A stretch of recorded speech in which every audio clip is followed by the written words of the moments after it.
تو افرادی قوت کو اور سستی توانائیوں کو، سستی لیبر کو حاصل کرنے کے لیے اور زیادہ اقتصادی منافع حاصل کرنے کے لیے انہوں نے ایک خاتون کو کارخانہ سے کارخانے تک لے آئے۔ خواتین اس طرف سے اس طرف آ کیسے گئیں؟ یہ نعرہ کیسے بلند ہو گیا کہ یہ ہماری ذمہ کہ عورت کا، ایک خاتون کا گھر میں کام کرنا ایسا ہی ہے جیسے مرد باہر جا کر میدان جہاد میں جنگ کرتا ہے، جہاد کرتا ہے۔ رسول خدا صلی اللہ علیہ وآلہ وسلم نے خاتون کے گھر میں کام کرنے اور گھرداری کرنے اور شوہرداری کرنے کو جہاد قرار دیا ہے، یعنی گھرداری عورت کے لیے ایک جہاد ہے۔ اب تھوڑا سا میں اس سوال کی وضاحت بھی کر دوں اور اس کو پھیلا بھی دوں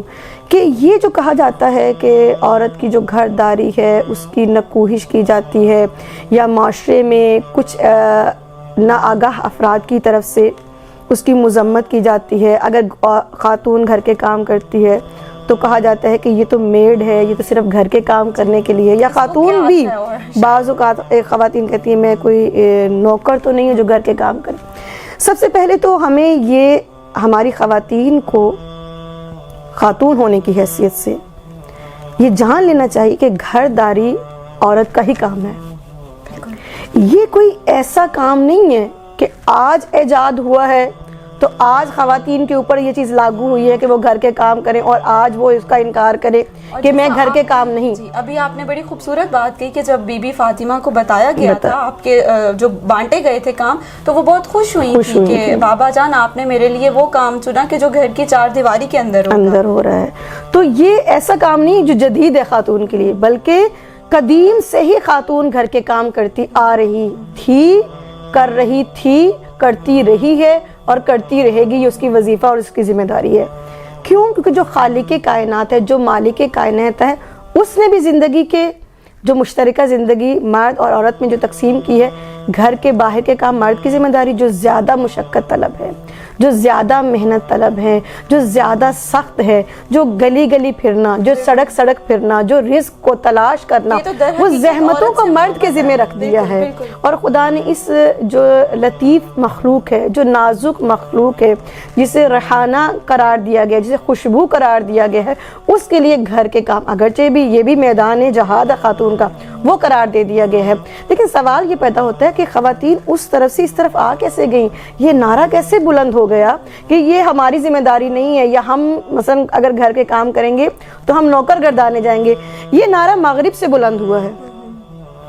یہ نعرہ مغرب سے بلند ہوا ہے کہ جنگ جہان دوم یعنی دوسری جنگ عظیم کے بعد جب وہاں کے افراد کو اقتصادی طور پر بھی وہ پیچھے ہو گئے اور انہیں افرادی قوت کی ضرورت پڑی اور افرادی قوت ان کے پاس کم تھی، تو افرادی قوت کو اور سستی توانائیوں کو، سستی لیبر کو حاصل کرنے کے لیے اور زیادہ اقتصادی منافع حاصل کرنے کے لیے انہوں نے ایک خاتون کو کارخانہ سے کارخانے تک لے آئے، اور اس کام کے لیے انہوں نے بہت تبلیغات کی، بہت زیادہ انہوں نے میڈیا کے ذریعے سے یا جس طریقے سے بھی اس کو پھیلایا۔ اب تک کوشش ہے اور اس معاشرے کے اثرات جو ہے ہمارے معاشروں میں بلکہ پوری دنیا کے معاشروں میں ہوئے، اور آج ان کے اس نعرے کا جو انہوں نے اقتصادی استقلال کہ خاتون کو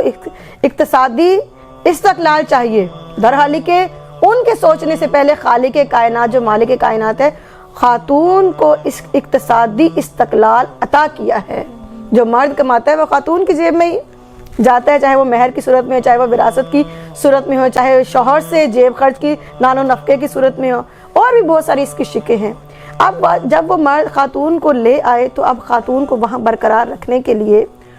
کوئی تو شعار انہوں نے بلند کرنا تھا، کوئی تو نعرہ لگانا تھا کہ جو لے کے آئے ہیں خاتون وہ اس کارخانے میں موجود رہے۔